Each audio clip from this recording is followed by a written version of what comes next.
Bonsoir à tous et bienvenue à Perspective. Ce matin, le cardinal Pietro Parolin, secrétaire d'État du Saint-Siège, présentait un nouveau supplément au magazine L'Osservatore Romano intitulé Donne Chiesa Monda, c'est-à-dire Femmes, Église, Monde, le 5e depuis sa création. Il expliquait que cela favorisait l'habitude d'écouter les femmes. La revue mensuelle fait une 40aine de pages entièrement en couleur.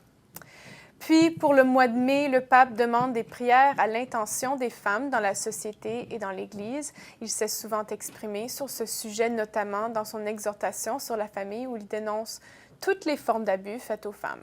Plutôt, elles nous transmettent la capacité de voir au-delà, de comprendre le monde avec des yeux différents, à construire une société plus humaine et plus accueillante, a déjà souligné le Saint-Père. Voici donc son intention de prière pour ce mois-ci.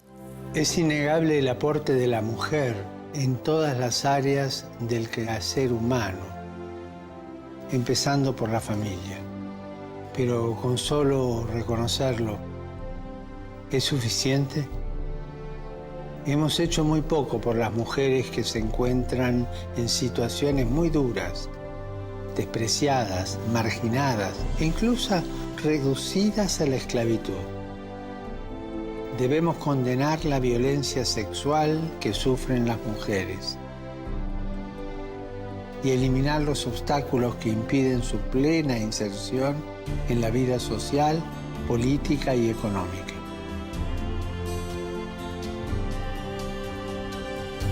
Si pensás que esto es justo, manifestá esta petición conmigo, para que en todos los países del mundo las mujeres sean honradas y respetadas y sea valorizado su imprescindible aporte social. On annonce aussi un pèlerinage à Rome avec les personnes de la rue. Ils viendront du monde entier en novembre prochain pour rencontrer le pape dans le cadre de l'année de la miséricorde pour participer à des temps de prière et de partage et à des conférences. De plus, le cardinal Philippe Barbarin y sera présent et présidera une veillée de prière. L'événement est organisé par l'association Fratello en partenariat avec d'autres organismes qui œuvrent auprès des personnes en situation d'exclusion dans le monde.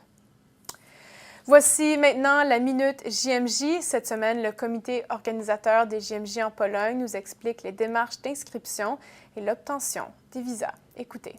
Cracovie est connue pour son architecture médiévale et ses églises classiques, mais au milieu des bâtiments anciens et traditionnels, de nouvelles structures se démarquent, comme le Małopolski Ogród Sztuki, le Jardin des Arts de Petite-Pologne. Ici, la vie culturelle est présentée à un public curieux et intéressé, et cet ensemble artistique a remporté de nombreux prix d'architecture ces 4 dernières années. Passons tout de suite au sujet de cette semaine, sujet important puisque nous allons parler des nombreux pèlerins qui cherchent à obtenir un visa pour entrer en Pologne.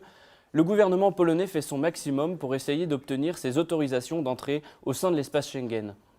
Dans les pays où la Pologne n'a pas de mission diplomatique, on peut quand même venir au JMJ puisque ces visas peuvent être obtenus auprès des consulats tchèques, néerlandais, suisses ou suédois. L'acquisition d'un visa nécessite un document officiel qui confirme la participation au JMJ. Ce document est automatiquement généré à la fin de la procédure d'inscription. Il doit être validé et authentifié par un évêque ou un de ses délégués et donné en main propre à une mission diplomatique polonaise.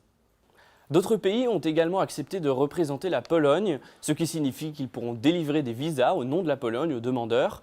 C'est le cas de l'Allemagne, de la Norvège, de la Belgique, du Portugal, de l'Italie et de la France.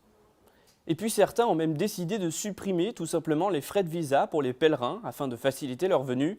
En Pologne par exemple, une loi spéciale JMJ a été adoptée et permet d'exonérer les participants de tout frais de visa. Toutes les informations sont disponibles sur le site du ministère des Affaires étrangères polonais ou sur la rubrique Infopack du site officiel des JMJ. La Marche pour la vie a lieu du 11 au 12 mai prochain à Ottawa. Comme chaque année, l'équipe Ciel et Lumière sera sur place pour couvrir l'événement. Suivez-nous sur Twitter pour les dernières nouvelles sur la Marche pour la vie et des informations concernant l'événement seront disponibles sur notre blog à cieletlumière.tv.org. Puis ne manquez pas une nouvelle émission des Échos du Vatican avec Charles Bourgeois tout de suite après. C'est tout pour aujourd'hui. Merci d'avoir été avec nous et à la prochaine.